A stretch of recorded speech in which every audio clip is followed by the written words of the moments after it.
Do you want to grow a YouTube channel quickly and efficiently? Are you bored waiting to have as many views on your videos and at the same time increase subscribers?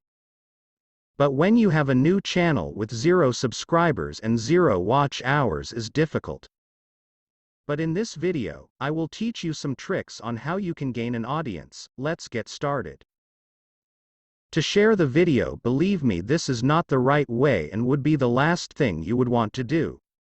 But how to act? Start sharing your videos with your family, your friends, and you tell your friends to share with their friends, but tell them to watch the video to the end to get as much attention as possible from the algorithm. Because the YouTube algorithm enjoys videos that are watched as long as possible, by taking as many minutes of views you increase the hours of viewing. By doing this, YouTube starts to promote your videos even by ranking you up for some keywords. If you want to be promoted in my next video, please subscribe to my channel and comment to my video. Because I will choose randomly my subscribers in comments in every video. Thank you guys.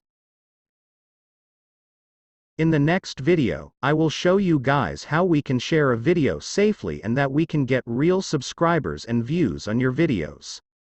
Because having an active and fresh audience, you can grow quickly on YouTube. It is better to have 1,000 subscribers and they are about 70% active than 10,000 subscribers and be 2 to 3% active. That's all for today. Thanks for following me guys. See you in the next video.